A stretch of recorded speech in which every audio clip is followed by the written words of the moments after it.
LG전자의 그 가정용 로봇을 좀 보면 전 아무리 생각해봐도 엔비디아 칩이 필요한 정도의 수준이 아닌 것 같고, 진짜 아무리 생각해봐도 네이버도 뭐 여러 가지 이렇게 검색하고 이러지만 검색에 이게 들어갈 일이 도대체 뭐가 있을까라는 생각이 약간 들었거든요. 전혀 없죠. 피지컬 AI라는 건 결국 로봇과 연관성인데, 이 로봇의 하드웨어 기능이 올라가면 나중에는 결국 어디에 부딪힐 수밖에 없냐면 소프트웨어에 부딪힐 수밖에 없어요. 여기서 소프트웨어가 더 좋은 것이 장착되어야만 창의적이고 생산성이 높은 활동을 할 수 있을 건데, 그러면 우리가 지금까지의 소프트웨어는 코딩하는 거예요. 제가 생각했을 때 이 새로운 피지컬 AI라고 하는 부분의 결국에는 종점에 있는 부분은 얘네가 정말 이 소프트웨어에 대한 결과물이 행동으로 이어지게끔 하는 영역까지 갈 수 있는 것이 아닌가라고 기대를 하는 것 같아요. 네. 그런데 제가 이렇게 말씀을 드림에도 불구하고 나는 그런 거 전혀 본 적이 없는데? 라고 생각할 수 있어요.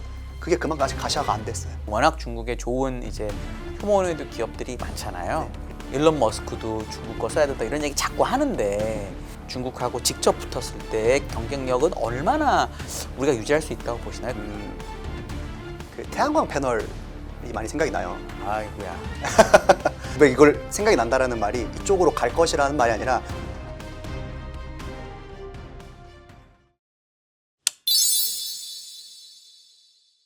정관님도 모처럼 오셨으니까 좀 여쭤보고 싶은 게, 일단은 폐막을 했잖아요. 네. 총평이라고 해야 될까요? 네. 시사점이 있다면 뭐가 있을지. 일단 에이전트도 굉장히 좀 키워드로 작용을 했던 것 같고. 저는 사실 GTC를 되게 투자자 관점에서 좀 지켜봤거든요. 네, 그러니까 좀 좋습니다. 애널리스트적인 관점은 네. 사실 막 소위 말하는 이제 막 주절주절 이렇게 얘기하면서 이런 것들도 있었다 하는데, 저는 솔직히 핵심되는 내용은 두 가지. 제가 지금도 생각나는 건 두 가지가 있어요. 그러니까 제일 중요한 거는 AI 사이클 계속 된다. 그 부분을 강조했던 것 같아요. 그래서 아까 위원님도 말씀해 주신 대로 별로 이렇게 의미가 없다고 생각하는 것도, 원래 이제 본인들이 잘하고 있는 거를 계속 좋다라고 얘기를 할 거거든요. 그러다 보니까 결국엔 제일 핵심이 되는 게 AI 인프라에 대한 수요가 이어질 것인가? 거기에 따라서 결국 영향을 미치는 건, 제가 오늘 소프트웨어나 로봇 쪽을 이제 거기에 대한 부분을 준비를 하고 왔지만 반도체일 것 같아요. 그러니까 반도체 사이클에 대해서 걱정하지 마. 계속 또 잘 갈 수 있어. AI 수요 아직 안 꺾여. 라는 부분을 이제 젠슨왕이 좀 강조를 많이 한 것 같고, 네. 두 번째 생각나는 거는 그 하트 표시인 것 같아요. 아, 네이버와의 하트 네네네네네. 표시를 보면서 이게 왜 여기서 나오지라는 생각이 들었거든요. 그러다 보니까 이제 다음 날 이제 네이버가 상한가를 찍기도 했었고, 그랬죠. 그런 부분들이 제일 기억에 남는 것 같아요. 그래서 막 여러 가지 얘기를 했지만 종합해서 놓고 봤을 때는 AI에 대한 투자 수요 이제 계속 될 거니까 걱정하지 말고 우리 계속 투자해 보자라는 부분을 좀 강조한 게 아닌가 생각하고 있습니다. 위원님이 얘기하신 것처럼 AI 수요가 많다고 계속 젠수당은 얘기를 하고, 오늘 브로드컴 주가 많이 빠지지만 브로드컴에서 뭐라 그랬냐면은 공급이 부족하다고 그러거든요. 우리가 엄청나게 많은 잔고를, 수주 잔고를 받았는데 매출 가이던스를 못 올리는 거는 되게 어렵게 말했어요. 뭐 전력 얘기하지만 결국은 TSMC 내가 캐파가 없어라고 말했다고 전 받아들이거든요. 그걸 길게 말한 건데, 그럼 도대체 젠슨왕은 왜 이렇게 수요에 대해서 계속 얘기를 할까요? 사실은 누구나 공급이 부족하다고 생각하는에도 불구하고 기회 될 때마다 젠슨왕은 계속 수요 얘기만 하잖아요. 이게 도대체 왜 이 사람은 그렇게 얘기한다고 보시나요? 결국 수요가 꺾이는 시그널과 공급이 부족하다는 시그널을 시장에서는 어떻게 받아들이냐라고 봤을 때, 네. 지금 제일 시장에서 화두가 되고 있는 게, 이제 제가 이제 애널리스트로서 이제 리테일 부분 고객들이랑도 만나면 삼성전자 하이닉스 언제까지 갈까요가 네. 제일 크거든요. 그렇죠. 그러니까 지금 전 세계적으로 AI와 관련된 버블 관련된 게 제일 이슈인 것 같아요. 네. 일부 이제 뭐 워렌 버핏을 비롯해서 일부 전문가들은 AI가 지금 버블이 너무 심하다라는 부분에 대한 지적이 계속되는데, 결국 저는 거기에 대한 공급 문제가 계속해서 불거지고 있음에도 불구하고 계속 수요에 집착하고 있는 이유는, 네. 수요만 꺾이지 않으면 공급 문제는 단순히 좀 해결될 수 있는 문제다라고 보는 것 같아요. 근데 이제 옛날 같이, 왜냐하면 모든 종류의 하드웨어는 원래는 돈 들이면 만들 수 있는 거였잖아요. 근데 지금은 약간 예를 들어 D램도 독점이고, 네. 낸드도 거의 한 과점이고, GPU도 독점이고, 그래서 상당히 만들 수 있는 데가 제한돼 있고, 그걸 오로지 TSMC 한 군데서 사실 다 만들다시피 하는데, 돈을 들인다고 공급이 늘어나지 못하는 현상이 됐는데 수요에만 집착하잖아요. 네. 너무 과거에 약간 틀 아닐까요? 사고 방식? 그건 어떻게 근데 생각하세요? 네. 저는 그게 결국에는 사실 좀 복합적인 문제라고 생각을 하거든요.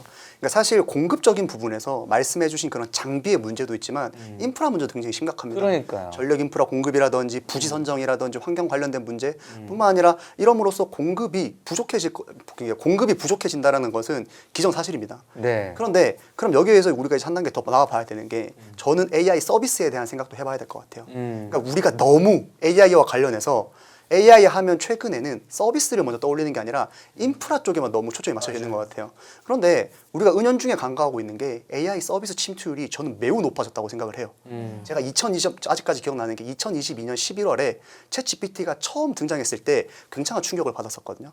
그리고 나서 관련해서 보고서를 썼을 때 AI와 관련된 부분들이 모든 것을 바꿀 수 있을 것으로 생각이 된다. 그런데 지금은 더 놀라운 게 뭐 아마 투자자분들께서 혹시 시청자분들께서도 한번 곰곰이 생각해 보시면 AI와 관련된 부분들이 저는 더 빠르게 다가오고 있는 것 같아요.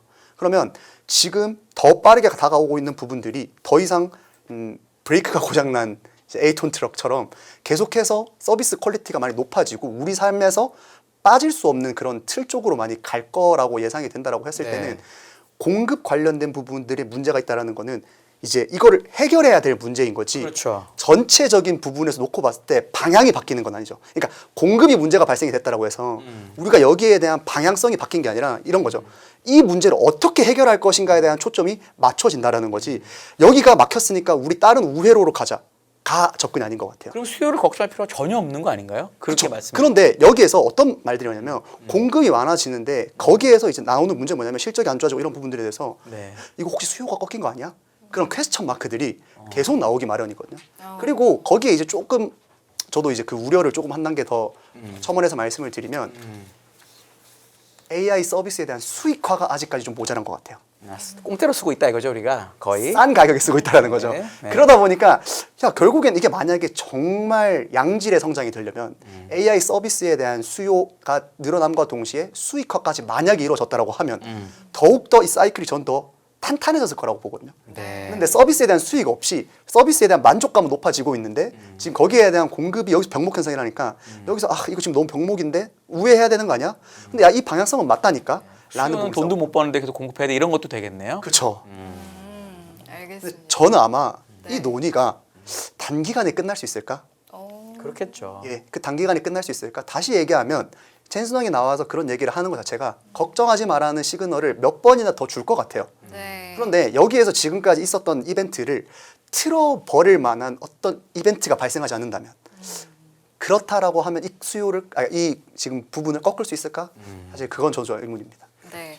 일단 당장은 우리나라 와서 젠슨왕이 또 어떤 이야기를 내뱉을 것인가. 왜냐하면 한참 주가가 튀었다가 이제 잠잠해졌어요. 그러다 보니까 이제는 정말 실질적으로 우리가 기대하지 않았던 그 이상의 뭔가 다른 이야기가 나와야 뭔가 자극이 될 것 같은데 그럼 그 전에 조금 뭔가 만남이 예정돼 있는 그런 의장들, 네. 회장들 있지 않습니까? 좀 우리가 가늠을 해보면 좋을 것 같아요. 일단은 LG전자라든지 네이버라든지 각각 이제 회장, 의장 만남이 생길 텐데 네. 또 로봇 잘 아시니까 네. 엔비디아의 로봇 생태계에서 LG전자, 네이버 어떤 역할을 하게 되고 어떤 걸 기대하고 지금 함께하게 되는 겁니까?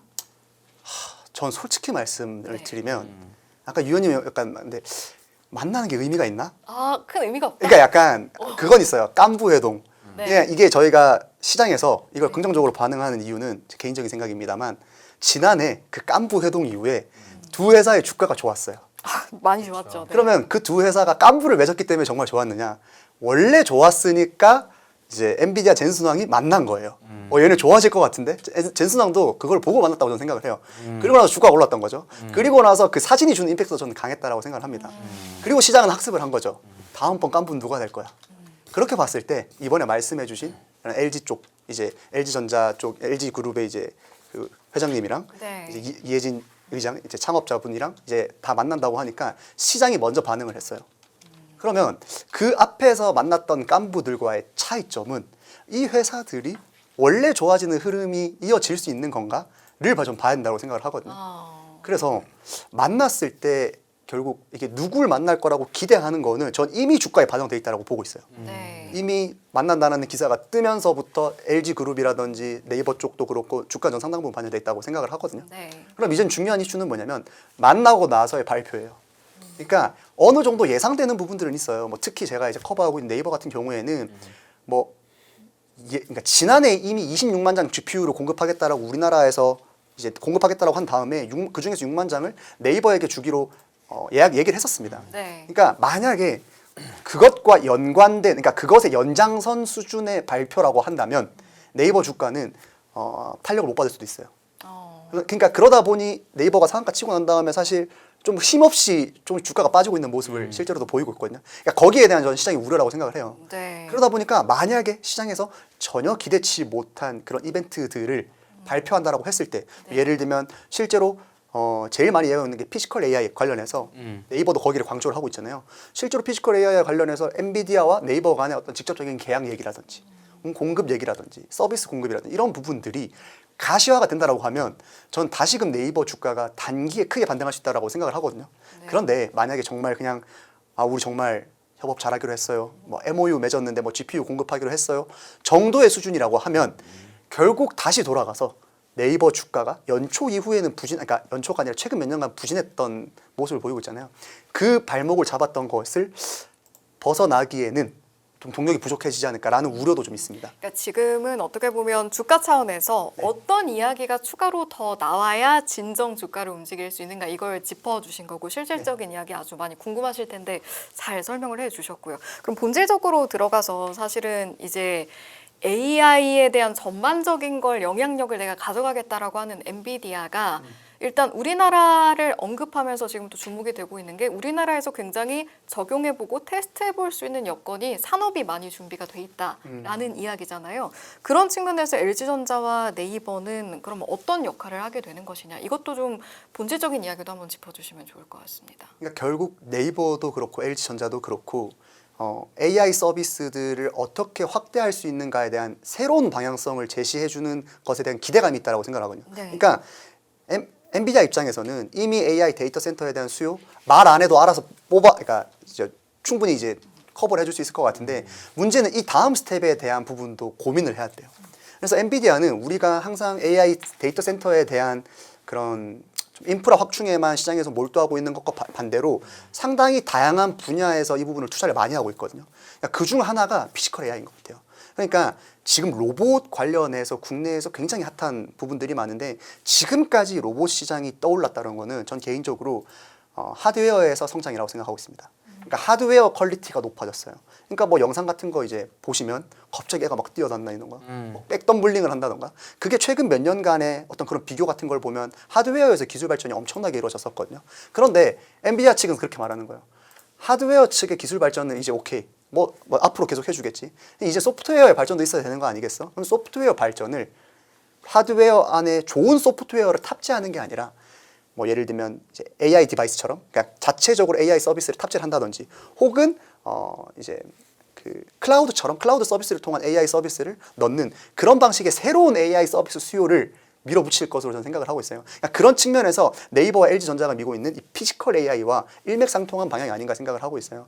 그래서 엔비디아가 이렇게 보면 아직까지는 좀 구체화가 안 된 좀 씨뿌리기라고 할까요? 아직까지는 솔직히 그 피지컬 AI 하면 되게 막연하다라고 생각이 드실 수 있어요. 그게 왜 그러냐면 사업적으로 아직까지 뚜렷한 가시성이 나온 것이 없다고 생각을 합니다. 다만 이런 부분들이 충분히 시일 내에 새로운 수요를 창출할 수 있는 방향성 중 하나라고 생각을 하기 때문에 시장에서도 그렇고 엔비디아 측에서도 그렇고 계속해서 좀 강조를 하고 있는 것이 아닌가 생각하고 있습니다. 제가 그래서 말씀하신 것 때문에 저도 이거를 미리 좀 생각을 좀 해갖고 왔는데 LG전자의 그 가정용 로봇을 좀 보면 저는 아무리 생각해봐도 엔비디아 칩이 필요한 정도의 수준이 아닌 것 같고 진짜 아무리 생각해봐도 물론 제가 모르는 기능이 있을 수 있어요. 저 잘 몰라요. 그리고 네이버도 뭐 여러 가지 이렇게 검색하고 이러지만 이게 GPU를 이용해서 데이터 센터 사업을 하는 게 아니라면 검색에 이게 들어갈 일이 도대체 뭐가 있을까라는 생각이 약간 들었거든요. 전혀 없죠. 더 전문가죠. 저는 생각을 한 거죠. 네, 맞습니다. 되게 좋은 질문이세요. 그래서 이거를 어떻게 하려고 그러시나 물론 저보다 훨씬 많이 하실 거기 때문에 분명히 뭔가가 있겠죠. 연구를 해서 그거 한번 얘기해 주고 뭐가 정확하게 사업이 되는 거냐 딱 눈에 띄는 게. 제가 방금 말씀드렸던 것의 연장선 같은데 네. 대부분의 분들이 그렇게 말씀하세요. 피지컬 AI? 그게 뭔데? 그러니까 그러니까. 그게 어떻게 연계될 수 있는 건데? 네. AI와 그런 부분 어떻게 연계될 수 있는 건데? 지금 뭐 네이버가 자동화된 로봇 뭐 이런 거 생각 많이 하잖아요. 그러니까 네이버가 검색에 들어가는 부분이라든지 이런 부분들이 전혀 적용이 안 될 것으로 보고 있고 느낌은 그래요. 저도 그러니까 잘 피지컬 모르지만. AI와 상관없이 네. 그러니까 LG전자 같은 경우는 뭐 가정용 로봇에서 어떻게 적용이 될 수 있을 것인가 네. 그런 쪽으로 접근을 안 하는 것 같아요. 그럼 뭐가 있을까요? 저거? 지금까지의 사업 부문에서는 우리가 예를 들면 네이버 같은 경우에는 단순 플랫폼 안에서 소프트웨어 서비스로 하나로 쓰고 있어요. 그렇죠. 근데 AI 서비스를 소프트웨어로만 쓸 거면 네이버 입장에서는 좀 서운한 얘기일 수 있는데 대안들이 많아요. 그렇죠. 우리가 쓰는 제미나이도 그렇고 챗GPT도 그렇고 클로드도 최근에는 엄청나게 좋은 서비스를 내고 있는데 예. 엔비디아 입장에서는 그 서비스가 좋은 거와 별개로 새로운 거를 원한단 말이에요. 그러니까 그거를 말했던 게 네이버도 이제는 그러니까 피지컬 AI라는 거는 결국 로봇과의 연관성인데 여기서 말하는 로봇은 우리가 지금 생각하고 있는 것처럼 어떤 생산성을 높이는 그러니까 단순 공장에 투입되는 혹은 가정용에 투입되는 단순 노동이라고 할까요? 그러니까 소프트웨어가 낮은 퀄리티의 단순 노동이라고 생각을 한다면 지금 뭐 아까 말씀하신 대로 GPU가 왜 필요해? 라고 생각할 수도 있어요. 그런데 이 로봇의 하드웨어 기능이 올라가면 나중에는 결국 어디에 부딪힐 수밖에 없냐면 소프트웨어에 부딪힐 수밖에 없어요. 네. 여기서 소프트웨어가 더 좋은 것이 장착되어야만 좀 더 창의적이고 생산성이 높은 활동을 할 수 있을 건데 네. 그러면 우리가 지금까지의 소프트웨어는 쉽게 말해서 코딩하는 거예요. 개발자들이. 이렇게 하면 이렇게 하게 이거를 로봇에 대한 동작을 해놓는 건데 지금 이 제가 생각했을 때 이 새로운 피지컬 AI라고 하는 부분의 결국에는 종점에 있는 부분은 단순 소프트웨어를 코딩을 해서 얘네를 움직이는 것이 아니라 얘네가 정말 AI 그러니까 우리가 서비스를 치는 것처럼 소프트웨어적으로 응답을 주는 게 아니라 얘가 이 소프트웨어에 대한 결과물이 행동으로 이어지게끔 하는 영역까지 갈 수 있는 것이 아닌가라고 기대를 하는 것 같아요. 네. 그런데 제가 이렇게 말씀을 드림에도 불구하고 나는 그런 거 전혀 본 적이 없는데? 라고 생각할 수 있어요. 그게 그만큼 아직 가시화가 안 됐어요. 그러니까 그러다 보니까 약간 이런 그걸 네이버나 LG전자를 해줄 수 있다? 아니면 해주는 파트너다? 뭐 어떤 느낌인 거죠? 그러니까 해줄 수 있는 파트너 중 하나인 거죠. 왜냐하면 우리나라 생태계 특성상 예를 들면 지금 구글이나 뭐 예를 들면 아니면 빅테크 기업들한테 가서 피지컬 AI에 대한 얘기는 할 수는 있겠어요. 근데 그들이 지금 신경 쓰고 있는 거는 그쪽이 아니라 AI 서비스에 대한 부분에 대한 지금 몰두하고 있는 건데 네. 가서 피지컬 AI를 강조를 하더라도 사실 그것 때문에 추가적으로 GPU를 더 공급하거나 그러진 않을 것 같거든요. 그런데 국내 같은 경우에는 이건 제가 개인적인 생각인데 엔비디아 입장을 좀 읽어보면 아 너희 아직까지 좀 GPU 수요 아쉬워. 그러니까 너희 좀 더 열심히 GPU를 사 와야 되는데 얘네 그러니까 우리나라한테 너희 AI 서비스 할 수 있어 이러면 안 돼요. 약간 이럴 수밖에 없잖아요. 그러니까 차라리 그럼 이게 우리나라 같은 경우에는 로봇 쪽이나 이런 부분에 대한 기술 발전도가 높네. 차라리 이런 쪽으로 신규 수요를 창출해 볼래? 라는 의미가 아닐까라고도 접근을 해보고 싶습니다. 옛날에 용산의 18롱이랑 비슷한 거. 좀 과하게 말하면? 그러니까 저 이제 좀 그렇게 받아들이는 이제 그때 이제 게임 그래픽 카드 네, 예, 맞습니다. 네. 알겠습니다. 그래서 로봇 업종에는 이제 아까 저희가 뭐 주가 측면에서 LG전자, 네이버 이야기를 하긴 했는데 로봇 업종에 미치는 영향을 좀 짚어보면 거기에 앞서서 여쭤보고 싶은 게 저희가 1부 때도 잠깐 이야기를 했는데 지금 엔비디아 첫 로봇 파트너가 유니트리잖아요, 중국에. 근데 이제 단순히 여기랑만 하지는 않을 거다. 미국, 유럽, 뭐 우리나라 로봇 기업들과도 협력을 할 거다. 이제 이렇게 얘기하기는 했어요. 그러면 여기서 기대되는 거는 아무래도 유니트리가 중국 기업이다 보니까 미중 갈등 속에서 좀 어부질이라고 하면 좀 그럴까요? 우리 로봇 기업들이 좀 반사 이익으로 작용할 수 있지 않을까 그런 기대도 가지게 되는 게 사실이라서 로봇 업종 전반적인 전망과 함께 이 부분에 대한 의견도 좀 공유해 주시면 좋을 것 같습니다. 사실 좀 조심스럽습니다. 왜 그러냐면 단순히 지금 업종 자체를 판단할 때 대안적인 성격으로 투자를 접근한다라고 하면 좀 간과하는 요소들이 많은 것 같아요. 그러니까 거기에서 우선적으로는 밸류에이션 부담입니다. 그러니까 로봇과 관련된 부분이 모멘텀적으로 많이 반영이 저는 좀 됐다라고 생각을 하거든요. 그러면 추후에 이런 부분들이 정당화되기 위해서는 결국에는 실적으로 이어져야 돼요. 그러니까 모멘텀으로 이어지는 시기는 이미 충분히 반영됐다고 저는 생각을 하고 있어요. 그런데 만약에 거기에 대한 대안적인 성격만으로 국내 로봇주를 바라본다라고 했을 때 사실 뭐 어떤 분기별로 실적이 나오거나 혹은 추가적인 모멘텀이 없을 때 주가가 굉장히 좀 취약해질 수가 있거든요. 네. 그러다 보니까 그런 측의 접근보다는 오히려 직접적으로 혹은 빠르게 수혜를 입을 수 있는 관련주들로 옮겨가지 않을까. 그러니까 더 이상은 이제 높은 밸류에이션을 줘야 된다는 관점에서 종목을 찾기보다는 좀 실질적으로 좀 가시화가 되는, 실질적으로 가시화가 되는 그런 부분들로 접근을 하는 좀 그런 조심스러운 스탠스는 정도 좀 말씀을 드리고 싶습니다. 이 로봇 같은 경우가 이제 유니트리도 상장을 이제 곧 하고 그다음에 유비테크도 있고 워낙 중국에 좋은 이제 휴머노이드 기업들이 많잖아요. 네. 그리고 원가도 액추에이터도 직접 내재화를 하고 이래서 원가도 엄청 싸고 그래서 젠스당이 아니죠. 일론 머스크도 중국 거 써야 된다 이런 얘기 자꾸 하는데 그런 차원에서 우리나라 로봇 기업의 가격 경쟁력은 혹시 그러니까 현대차가 자기네 공장에서 아틀라스 써주는 게 아닌 정말 이게 중국하고 직접 붙었을 때의 경쟁력은 얼마나 우리가 유지할 수 있다고 보시나요? 그게 돼야 사실은 엔비디아도 써주든 말든 뭐 그럴 거잖아요. 네. 저는 결국 이건 제 이제 추측 영역인데 그리고 담당자라고 하셔갖고 제가 여쭤보고 싶었어요. 그러니까 좋습니다. 네. 저는 그 태양광 패널이 많이 생각이 나요. 아이고야.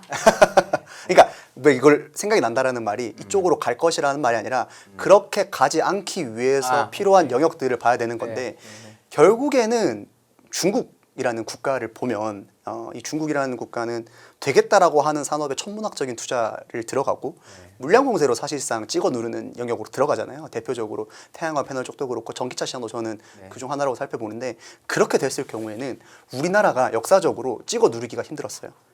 그러면 우리나라가 여기에서 앞서 나갈 수 있는 산업들을 면면히 살펴보면 기술 경쟁력밖에 없습니다. 그렇죠. 그러면 기술 경쟁력에서 우리가 우위를 가져갈 수 있는 영역이라고 한다면 네. 괜찮을 것 같은데 중국 쪽에서 최근 로봇 기술력들을 보면 아까 말씀해 주신 대로 일론 머스크도 중국 쪽에 대한 로봇 기술력을 굉장히 칭찬한 바가 쓰고 있을 정도로 싶다라는 식으로 얘기를 해요. 네. 노골적으로. 네. 그냥 결국 같은 값이면 다홍치마라고 그러니까 기술 경쟁력이 비슷하다고 했을 때는 오히려 가격 경쟁력이 더 우위를 가져갈 수밖에 없거든요. 그럼 가격 경쟁력에서 우위를 가져간다라는 말은 그만큼의 수요가 늘어난다는 거고 기술 개발 자체도 투입이 많이 된다는 것을 의미를 해요. 그렇기 때문에 우리 기업들이 지금 상황에서는 오히려 사실 실적도 좀 애매한 구간에서 좀 기술적인 부분에서 우위가 없는 종목이라고 한다면 좀 의미가 퇴색될 수 있는 영역도 있지 않을까 생각하고 있습니다. 알겠습니다. 엔비디아를 기점으로 해서 뭐 GTC부터 제순항 방안에 이르기까지 뭐 로봇 업종은 저희가 앞서 짚어봤는데 소프트웨어 업종 영향은 좀 범위가 어땠나요? 이게 참 안타까운 너무 주가가 안 됐다가 최근에 잠깐 된 거라서 네. 궁금해하실 것 같아요. 물리신 분들도 많고. 제가 왜 이게 순간적으로 이렇게 말이 없었냐면 멈칫하시더라고요. 네. 요즘 소프트웨어를 시장에서 잘 안 찾는 것 같아요. 네이버 카카오 뉴스를 검색을 해보려고 해도 사실 검색량도 많이 없을 정도로 시장에서 주도주가 아니라는 것뿐만 아니라 그냥 시장에서 이거 네이버 카카오를 잊혀진 거 아닌가라고 생각할 정도로 관심도가 많이 떨어졌는데 결국 저는 어떤 표현을 많이 쓰냐면 성장성을 어떻게든 되찾아야 되는 숙제가 있어요.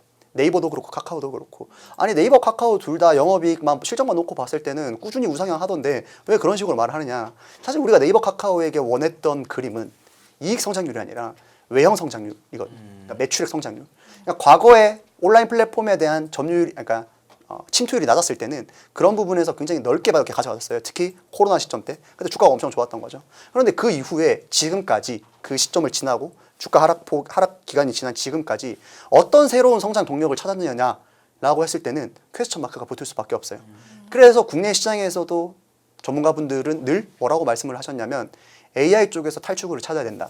라고 강조를 했던 것인데 지금으로서는 네이버 카카오가 객관적으로 봤을 때 글로벌 빅테크 기업 대비해서 AI 서비스로 두각을 나타내지는 않은 것 같아요. 네. 그러니까 실질적으로 서비스만도 그렇고 그러다 보니 시장에서는 그 다음 성장 동력에 대한 갈증이 있는데 그러다 보니 지난해 같은 경우에 네이버는 한 번씩 두나무와의 합병 이런 부분에서 한번 좀 튀었던 부분도 있는데 다시 코인 시장이 좀 안 좋아지면서 다시 머물렀고 그러다 보니 최근에 어떤 그런 젠순항 방문과 관련한 부분 이벤트가 있을 때 주가가 상한가를 찍었다가 다시 별 내용 없는 거 아니에 대한 우려감이 있는 이런 빠지는 구간이 반복되는데 저는 그래서 향후에도 새로운 성장 동력에 대한 명확한 해답을 제시를 해야 그러니까 지금은 제가 주가가 무조건 뭐 부진하다라고 말씀을 안 드린 이유가 어쨌든 영업이익은 조금씩 올라가고 있기 때문에 밸류에이션 밴드 안에서 이렇게 내리락 오르락 하는 구간이 조금씩 회복되고 있는 건 사실이에요. 근데 우리가 네이버 카카오를 지금 바라보시는 분들이 기대하는 건 그 정도가 아니거든요. 그렇죠. 성장주로서의 폭발력을 기대를 하는 건데 그런 부분들을 찾기 위해서는 성장에 대한 어떤 그런 시장의 확실한 어필이 필요하지 않을까. 이제 이게 지금은 네카오 전반적인 이제 전망을 해주신 거고 네이버와 카카오가 사실 비슷한데 또 최근 들어서 주가 흐름은 그래도 네이버가 한 발 앞서가는 부분이 분명히 있긴 하거든요. 이런 부분은 좀 어떻게 구별해서 분석하시는지도 궁금해요. 그게 사실 그 부분이에요. 방금 말씀하신 젠슨왕의 하트표. 그러니까 그게 카카오 같은 경우도 그러니까 저는 두 가지 다 있다고 보는 게 물론 복합적이긴 합니다. 예를 들면 카카오가 해서 뭐 노사 갈등도 좀 번졌던 것 같고 네이버 같은 경우에는 두나무와의 합병 시나리오가 연초까지만 해도 되게 난항에 빠졌었어요. 그런데 그런 부분들이 좀 턴어라운드 되는 모습도 있었고 최근 실적에서 긍정적인 모습도 보였고 또 거기에다가 젠슨왕과의 그런 뉴스까지 이제 나오면서 카카오 대비로는 주가 반등폭이 저는 좀 좋았다라고 생각을 하는데 결국 우리는 지금 그거를 더 이어갈 수 있느냐라는 관점을 봐야 된다라는 것인데 만약에 그런 부분에서 우리가 이 이벤트를 이어갈 만한 뉴스를 좀 찾아야 되지 않나 생각하고 있는 거죠. 제가 사실 챗GPT가 카카오에 들어온다고 그러고 막 이럴 때 네. 우리가 약간 이 플랫폼으로서 워낙 많이 쓰니까 이게 약간 뭐 굳이 이건 절대 진실은 아니지만 에이전틱 AI의 뭐 약간 비슷한 사자 비슷한 느낌으로 엄청나게 사람들이 많이 써주면서 이게 뭔가 사람들이 쓰기 편한 AI의 효시가 될 거라는 기대를 잠깐 한 분들이 있으셨는데 지금 시간이 지나고 나서는 전혀 그런 모습이 없고 네이버도 마찬가지로 처음에는 뭐 자기네 걸 직접 쓰려다가 안 되고 뭐 이렇게 바뀌고 있잖아요. 그럼 결국 네이버랑 카카오가 할 일은 뭔가 쓰기 편한 이런 게 돼야 되는데 그런 거는 생각보다 어렵지 않다고 저는 생각을 했는데 잘 못하고 있잖아요. 네이버랑 카카오가. 왜 그렇다고 보시나요, 그거는? 네이버랑 카카오랑 분리해서 봐야 될 것 같아요. 네. 카카오가 말씀해 주신 대로 카카오톡에 챗GPT가 탑재된다라는 뉴스가 처음 나왔을 때 네. 시장에서의 반응은 좋았어요. 그러니까요. 왜냐하면 카카오톡이 가지고 있는 가장 큰 장점은 접근성이거든요. 그렇죠. 자, 대한민국에 있는 이제 분들 중에 스마트폰을 가지신 분들은 카카오톡으로 안 쓰시는 분들은 안 계세요. 다른 메신저까지 같이 쓸 수는 있어도 그만큼 접근성이 좋으니까 지금까지 챗GPT의 낮았던 보급률이 더욱더 늘어나면서 카카오톡을 활용한 뭐랄까 이 챗GPT 서비스 이용률이 높아지지 않을까라는 기대를 했던 것인데 전 두 가지 측면에서 좀 아쉬운 점이 발견됐다라고 생각을 해요. 그건 뭐냐면 첫 번째가 챗GPT 앱을 서비스를 쓰는 것과 카카오톡을 통해서 접속하는 것에 차이가 없어요. 전 사실 한 번도 해본 적이 없어요. 그래서 어떻게 되는지 몰라요. 예. 서비스 퀄리티가 거의 비슷합니다. 아, 그게 첫 번째고 두 번째는 우리가 챗GPT를 언제 많이 쓸까를 생각을 해봐야 되는데 사실 저 같은 경우에는 엄청 많이 쓰거든요. AI 서비스도 클로드도 쓰고 제미나이도 쓰고 챗GPT까지 전부 다 유료로 구독할 정도로 많이 쓰는데 모바일로 쓰는 경우가 잘 없어요. 그렇죠. 이렇게 쓰지. 예, 우리가 보통 업무에 있거나 지금 우리나라가 AI 서비스 보급률이 굉장히 높은데 그 쓰는 경우에 대부분을 봐도 일에 적용을 한다거나 혹은 어떤 대학생들 같은 경우에 학업에 적용을 한다거나 그런 경우에 PC로 쓰는 경우가 많아요. 그런데 우리가 카카오라고 하는 거는 카카오톡이라고 하는 모바일 메신저로서의 역할이 큰 것이거든요. 그러다 보니 트래픽이 생각보다 많이 안 나오는 거예요. 그런데 그 트래픽도 챗GPT라고 하는 뭐 어플을 쉽게 받아서 쓸 수 있는데 맞아요. 왜 그렇게 들어가야 되는 거지에 대한 의구심도 있는 거죠. 그러다 보니 여기에 대한 서비스 수익이 늘어나긴 하는데 유의미한 변화를 일으킬 정도는 아닌 것 같고 네. 두 번째는 챗GPT를 하는 오픈 AI도 그렇게 돈을 많이 버나 싶은 생각은 들어요. 그러니까 이제 청출어람 그러니까 이제 더 스승을 뛰어넘는 제자가 없죠. 근데 스승도 그렇게 잘 왜 이렇게 버는지 모르겠어요. 그냥 그런 부분이 있는 것 같고 네이버는 조금 반대인 게 AI 퀄리티가 명확하게 비교가 되는 것 같아요. 서비스 퀄리티가. 그러니까 우리가 클로드나 챗GPT나 제미나이를 썼을 때와 사실 네이버 AI 서비스를 썼을 때에 처음에 네이버가 하이퍼클로바라고 하는 모델을 바탕으로 서비스 출시가 됐을 때 우리나라 이제 학습을 우리나라 데이터로 기반으로 학습을 한 이 AI 서비스는 해외를 이길 수 있을 것이야라고 하는 기대감이 있었는데 맞아요. 사실 오픈되고 보니까 그런 부분에 대한 메리트가 거의 없었거든요. 그러니까 AI 서비스를 중단하기 시작했어요. 심지어 최근에는 네이버와 관련된 어떤 AI 뉴스들을 보면 AI 쪽보다는 커머스에 더 관심 있는 거 아니야?라고 하는 지적까지 있었던 상황이거든요. 그냥 그러다 보니까 네이버, 카카오 둘 다 공통적으로 AI 모멘텀을 좀 이어가지 못했다라는 공통점은 있는 것 같습니다. 전 이것도 좀 여쭤보고 싶은 게 로보틱스 단 친구들 굉장히 많아요. 로봇주도 많고 로봇 관련주도 굉장히 많은데 이제 엔비디아 젠슨왕도 다녀가고 나면 이제 한풀 좀 잠잠해지는 부분은 있을 것 같거든요. 물론 던지는 메시지도 있겠지만 그럼 그때 로봇 관련주의 옥석 가리기는 어떻게 할 것인가? 지금까지 그래왔던 것처럼 엔비디아 젠슨왕의 입만 보고 이제 선별하면 되는 겁니까? 또 그건 아닐 것 같아서요.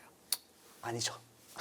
어떻게 그러니까 해야 로봇 될까요? 쪽은 네. 아까도 말씀을 드렸다시피 이제는 성적표를 제출할 시간이에요. 성적표. 그러니까 지금까지는 공부를 열심히 했다 정도로 저 친구에 대한 기대감이 있을 수 있는데 이제는 시험지를 제출해야 되는 시간이에요. 그러니까 만약에 정말 젠슨 왕이 너 공부 열심히 하네 칭찬 이렇게 해도 곧 제출하는 성적표 앞에서 성적표가 나쁠 경우에는 결국 비교가 될 수밖에 없거든요. 그러니까 아무리 그러니까 이게 결국 나와도 수요로 이어지는 것이 결국에는 이제 나와야 되는데 왜냐면 밸류에이션은 이제 굉장히 많이 높아졌기 때문에 그런 측면에서 오히려 저는 또 이게 또 이렇게 또 조심스러운 게 젠슨왕이 또 세게 말하면 또 어떻게 될지 몰라서 변동성은 있을 겁니다. 그런데 네. 좀 성적표를 봐야 된다라는 것에 대한 자각은 좀 하시는 게 좋을 것 같다라고 말씀을 드리도록 하겠습니다. 알겠습니다. 네. 어떤 성적표를 보여줄지도 함께 주목을 하는 게 좋겠네요. 2부 여기까지 듣고 마무리하죠. 오늘 이 시간 정의훈 유진투자증권 선임연구원과 함께했습니다. 잘 들었습니다. 네, 감사합니다. 감사합니다. 자.